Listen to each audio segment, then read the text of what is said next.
दोस्तों, बीजेपी इस कदर अछूत हो जाएगी, ये तो बीजेपी वालों ने भी नहीं सोचा होगा। सोचिए, जहां जहां राम के कदम पड़े वहां वहां बीजेपी चुनाव हार गई, अयोध्या हार गई।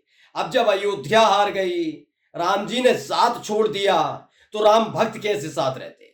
तो अब एक बड़ी खबर निकल कर आई है कि चुनावी दौर में, चाहे वो 2022 का विधानसभा चुनाव उत्तर प्रदेश वाला हो या 2024 का लोकसभा चुनाव हो, जिस गाने के नाम पर मोदी जी के नाम पर माहौल बनता रहा, योगी आदित्यनाथ के नाम पर माहौल बनता रहा, उसी व्यक्ति ने डंके की चोट पर ऐलान कर दिया है कि वो भारतीय जनता पार्टी नहीं बल्कि कांग्रेस पार्टी को ज्वाइन करेगा। जी हां, आज मैं बात करने जा रहा हूं उस सिंगर की जिसके गाने को आपने चुनावों के दौरान सबसे ज्यादा सुना होगा कि जो राम को लाए हैं हम उनको लाएंगे, लेकिन अब वो कहते हैं राम को कोई ला नहीं सकता। इसीलिए अब मैं कांग्रेस के साथ जा रहा हूं और इसी के साथ बीजेपी को तगड़ा झटका लगा है। नमस्कार, मैं हूं प्रज्वल गौतम और आप देख रहे हैं द पॉलिटिक्स मैन। हाल ही में हरियाणा में वैसे ही बीजेपी को झटका लगा। मैंने अभी हाल ही में आपको एक ओपिनियन बताया था कि 25 से 28 सीटें आएंगी, लेकिन आएंगी वो भी कैसे, ये दिन पर दिन घटती जा रही हैं दोस्तों। अभी विनेश फोगाट, उसके साथ साथ बजरंग पुनिया, इन दोनों ने जैसे ही कांग्रेस पार्टी ज्वाइन की और जुलाना से विनेश फोगाट को कांग्रेस ने टिकट दी, उसके बाद से ही बीजेपी की सांसें थमसी गई थी। क्या हो गया? यही तो विनेश फोगाट है, यही तो बजरंग पूनिया है, जिनके नाम पर पहले से ही बीजेपी का हरियाणा में बेड़ा गर्क हो चुका है और अब तो ये सीधे सीधे कांग्रेस पार्टी में चले गए। अब उसके बाद खेल किया गया, आईटी सेल ने गंदगी उगलनी शुरू की, लेकिन जैसे ही आईटी सेल ने गंदगी उगली, तब भी मैंने कहा था थोड़ा संभल के, थोड़ा सब्र रखिए, मत करिए जल्दबाजी। लेकिन बीजेपी वाले मानते कहां हैं। बस मोदी शाह के खिलाफ कुछ होना नहीं चाहिए। और देखिए, जैसे ही विनेश फोगाट और बजरंग पूनिया गए थे, उन्होंने गंदगी उगली और अब एक और बड़ी शख्सियत ने आकर ऐलान कर दिया वो कांग्रेस पार्टी में शामिल होने जा रहा है। बिना देर किए खबर दिखा रहा हूं, एबीपी न्यूज की खबर देखिए। हरियाणा में बीजेपी को लगेगा बड़ा झटका, जो राम को लाए हैं गाने वाले कन्हैया मित्तल होंगे कांग्रेस में शामिल, क्यों है पार्टी से नाराज। और ये सब ऐसे नहीं होंगे, दरअसल खुद कन्हैया मित्तल ने कहा है जी हां, मैं कांग्रेस पार्टी में शामिल होने जा रहा हूं। खबर दिखाने जा रहा हूं। खबर क्या है इसमें लिखा है, हरियाणा विधानसभा चुनाव के बीच बीजेपी को एक और बड़ा झटका लग सकता है। जाने माने गायक कन्हैया मित्तल कांग्रेस में शामिल हो सकते हैं। कन्हैया मित्तल टिकट नहीं मिलने से नाराज हैं। यूपी चुनाव में कन्हैया मित्तल का गाना चर्चित हुआ था, उन्होंने ही जो राम को लाए हम उनको लाएंगे गाना गाया है।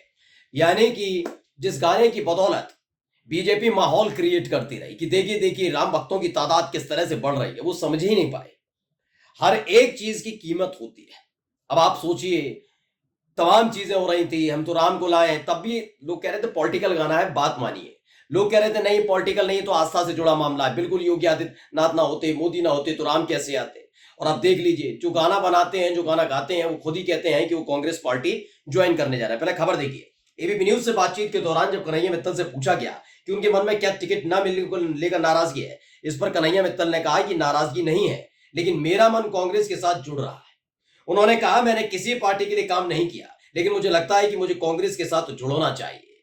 उन्होंने कहा कि विनेश फोगाट भी कांग्रेस के साथ जुड़ी हैं, उसके बाद भी उनको आलोचनाओं का शिकार होना पड़ रहा है। मैंने कहा ना, आप कैसे गंदगी फैलाने का काम करते हैं। कहते हैं कि जो कीचड़ फेंकता है ना, छींटे तो उस पर भी आती हैं, तो आ रही है ना छींटे। कीचड़ बहुत उछाली बीजेपी वालों ने, आईटी सेल वालों ने। 10 बार इन्हें समझाया गया कि भेजे को, मगज को थोड़ा ठंडा रखो। जिस तेजी के साथ चढ़े थे ना इन गंदगियों को फैला फैला कर, अब वो इन गंदगियों को समेटने का वक्त आ गया है। अब वही समेटने में लगे हैं। जिस आईटी सेल की दम पर भारतीय जनता पार्टी एक राज्य से दूसरे राज्य में कमल खिलाती चली गई, उसी आईटी सेल ने हालत यह कर दी है कि कमल की सारी पंखुड़ियां उखड़ उखड़ कर भाग रही हैं। खबर पढ़िए। उन्होंने लिखा कि इससे मुझे लगता है कहीं ना कहीं हमें उनके समर्थन के साथ ऐसी पार्टी का साथ चाहिए। उन्होंने कहा कि बात बनती है तो वे कांग्रेस में जरूर जाएंगे। कुल मिलाकर आप समझिए कि चित्रकूट देखिए, आप अयोध्या देखिए, अमूमन जितने भी जहां जहां राम जी के कदम पड़े, जहां जहां से वो गुजरे, वहां वहां के से बीजेपी का सुपड़ा साफ हो गया। अभी तक तो यही था, अब आपको देखने को मिल रहा है जिनके गानों पर मौज उड़ाई, अंधभक्तों की फौज नाची, अंधभक्तों की फौज ने माहौल क्रिएट किया, बीजेपी वाले उछलते नजर आए। बीजेपी के हर एक चुनाव प्रचार में, चुनावी सभा में, खासतौर पर जहां योगी आदित्यनाथ जाते थे, खासतौर पर बता रहा हूं, उन्होंने वहां वहां इस गाने को जरूर चलाया। इसी के नाम पर माहौल क्रिएट किया। लेकिन सोचिए, अब वही कह रहे हैं हम कांग्रेस में जा रहे हैं, क्यों? पढ़िए।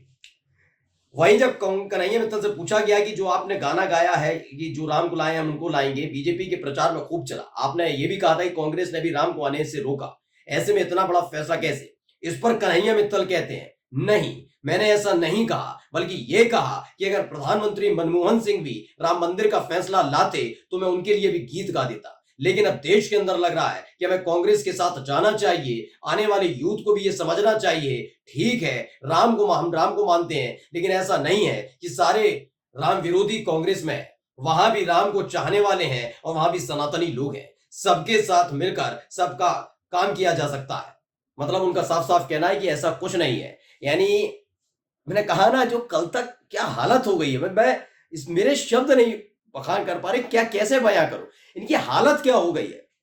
2014 सोचिए, वाकई ऐतिहासिक रहा वो, कि एक झटके में सब बदल गया था। मोदी घर घर मोदी, ये वो। 2019 में थोड़ा कम हुआ और 2024 में हालत ये खराब हो गई।